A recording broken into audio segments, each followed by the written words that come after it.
پاکستان میں جب بھی ملت جعفریہ کی عملی جدوجہد کی تاریخ کا مطالعہ کیا جائے گا تو تاریخ کے باب میں شہید مظلوم علامہ عارف حسین الحسینی کے بعد جس شخصیت کا نام جلی حرفوں میں لکھا نظر آئے گا وہ شہید ڈاکٹر محمد علی نقوی ہیں۔ فصل گل ہے کیونکہ شہید ڈاکٹر محمد علی نقوی ایک شخصیت نہیں بلکہ ایک تحریک تھے۔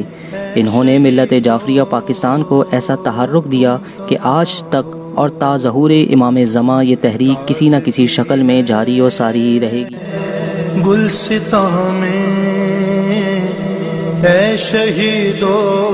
آج پاکستان میں جتنی بھی ملی تنظیمیں اور قومی ادارے ہیں ان سب کے پیچھے ڈاکٹر محمد علی نقوی کی سوچ و فکر ہے، اور ان اداروں کو چلانے والے زیادہ تر شہید کے لگائے ہوئے باغ کا ہی پھول ہے۔ ایسی تاریخ کے اندر ایسے بہت سارے شہداء ہیں کہ جن کی زندگی سے ہمیں خداوند عالم کے اس فرمان کی صداقت معلوم ہوتی ہے کہ جنہوں نے اپنی زندگی کو اللہ کی راہ میں قربان کیا، اس کی آسائشوں کو قربان کیا اور اپنی بہتر زندگی کو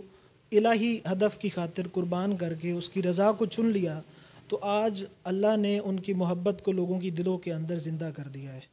وہ آنے والی نسلیں کہ جنہوں نے ان شہداء کو نہیں دیکھا، ان کی صحبت اختیار نہیں کی، ان کی گفتگو نہیں سنی، لیکن اس کے باوجود دل کے اندر ان کی محبت کو محسوس کرتے ہیں۔ یقیناً یہ محبت دلیل ہے کہ ان کا رستہ جو ہے وہ حق پر تھے، وہ حقیقی معنوں میں داعیہ الی اللہ تھے، اللہ کی طرف بلانے والے تھے۔ آج وارثان شہداء کے ناطے ہمارا حق یہ بنتا ہے کہ حقیقی وارث وہی ہیں کہ جو ان شہداء کی میراث کو آگے لے کر چلیں۔ تو شہداء کی میراث ان کا رستہ ہے، ان کا نظریہ ہے، ان کا خط ہے، وہ خط کہ جو ائمہ طاہرین کا خط ہے، نظریہ ولایت فقیہ کا خط ہے، مظلوم کی حمایت کا خط ہے، ظالم کی مخالفت۔ شہید ڈاکٹر محمد علی نقوی کے بڑے کارناموں میں سے ایک عظیم کارنامہ زمانہ طالب علمی میں امامیہ اسٹوڈنٹ آرگنائزیشن پاکستان کی بنیاد ڈالنا ہے اور پھر اسے ملک گیر تحریک میں تبدیل کرنا جو کسی تعارف کی محتاج نہیں۔ تو پاکستان کے اندر ڈاکٹر شہید محمد علی نقوی وہ شخصیت کی جنہوں نے نوجوان نسل کو متحرک کرنا اور ان کو یکجا کر کے ایک یونائٹ پلیٹ فارم بنا کے پورے پاکستان کے اندر ملت تشیع کے نوجوانوں کو یکجا کرنے میں یہ جو کریڈٹ ہے وہ ڈاکٹر شہید محمد علی نقوی کو جاتا ہے۔ بالخصوص آئی ایس او کے قیام اور آئی ایس او کو بنانے کے بعد پورے پاکستان میں اس آئی ایس او کو پھیلانے میں ڈاکٹر شہید محمد علی نقوی کا جو ایک رول ہے وہ مثالی ہے۔ تو آج بھی نوجوانوں کے لیے ڈاکٹر شہید محمد علی نقوی جو ہے وہ آئیڈیل ہے، کیونکہ ڈاکٹر شہید محمد علی نقوی کی زندگی کی جب ہم اسٹڈی کرتے ہیں تو اس کی اپنے اکیڈمک کے حوالے سے ہم بات کریں، قومی سطح پر ان کی خدمات کے حوالے سے، طلباء کے حوالے سے، اور بالخصوص ولایت فقیہ کے ساتھ اس کی اٹیچمنٹ اور اپنے زمانے کے ولی کے ساتھ امام خمینی کے ساتھ غیر رہبر کے ساتھ ان کی جو اٹیچمنٹ اور کاوشیں ہیں وہ واقعاً مثالی ہیں۔ تو آج جتنے بھی جوان ہیں جو پاکستان کے اندر ڈاکٹر شہید محمد علی نقوی کو اپنے لیے آئیڈیلائز کرتے ہیں، ان سب کے لیے لازم ہے، واجب ہے کہ ڈاکٹر شہید محمد علی نقوی کے اس سیرت پر چلتے ہوئے، ان کے خط پر چلتے ہوئے آج ہم پاکستان کے سرزمین پر ڈاکٹر شہید محمد علی نقوی کی اس امانت آئی ایس او پاکستان کی ملت جعفریہ کی اجتماعی اور سیاسی سرگرمیوں میں شہید ڈاکٹر محمد علی نقوی نے طالب علمی سے ہی حصہ لینا شروع کیا تھا۔ شیعہ طلبہ کو متحد کر کے انہیں ایک پلیٹ فارم پر جمع کیا، اور جب طالب علمی سے فارغ ہو گئے تو ملت جعفریہ کی سیاسی جدوجہد کے لیے تحریک نفاذ فقہ جعفریہ کے ساتھ منسلک ہو گئے، اور مفتی جعفر حسین پھر اس کے بعد شہید قائد علامہ عارف حسین الحسینی کے بازو بن گئے۔ شہید نے اتحاد بین المسلمین کے لیے انتھک محنتیں کی ہیں۔ اہل سنت علماء سے روابط اور مختلف ہماری دیگر دینی تنظیمیں جو مختلف مسالک سے تعلق رکھتی تھیں ان سے بہت گہرے روابط تھے۔ ڈاکٹر شہید مسلسل ان کو اپنے یہاں بلاتے تھے، ان کے پاس جایا کرتے تھے، مختلف پروگرام رکھتے تھے۔ ہفتہ وحدت کے حوالے سے ڈاکٹر شہید کی بہت گراں قدر خدمات ہیں، اور جب امام خمینی رضوان اللہ تعالیٰ علیہ نے ہفتہ وحدت کا اعلان کیا تھا تو ڈاکٹر شہید نے اسے بھرپور طریقے سے منایا تھا۔ لہٰذا آج بھی اہل سنت علماء ڈاکٹر شہید کو یاد کرتے ہیں، ان کے اخلاص کو، ان کے ویژن کو، ان کی خدمات کو کہ جو انہوں نے پاکستان کے لیے اور پاکستانی ملت کے لیے جو انہوں نے انجام دی۔ لہذا اتحاد اسلام کی تقویت کا سبب ہے، پاکستان کی تقویت کا سبب ہے۔ ڈاکٹر شہید اسے اچھی طرح سے جانتے تھے، اور خصوصاً قائد شہید علامہ رفیع الحسینی کے زمانے میں ڈاکٹر شہید کو کھل کر اتحاد بین المسلمین کے حوالے سے کام کرنے کا موقع ملا، چونکہ شہید بھی یہی ویژن رکھتے تھے۔ ہم یہ سمجھتے ہیں کہ آج جو کچھ بھی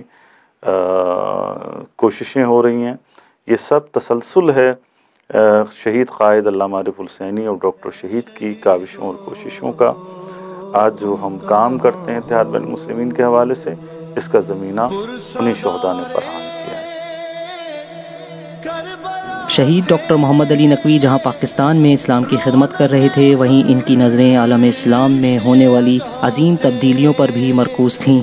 یہی وہ دور تھا جب کمیونزم اور کیپٹلزم اپنے عروج پر تھا۔ اسی دوران شہید ڈاکٹر محمد علی نقوی نے طلبہ اور ملت جعفریہ کو ان دونوں گمراہ کن نظریات سے نکال کر نظریہ ولایت سے منسلک کر دیا۔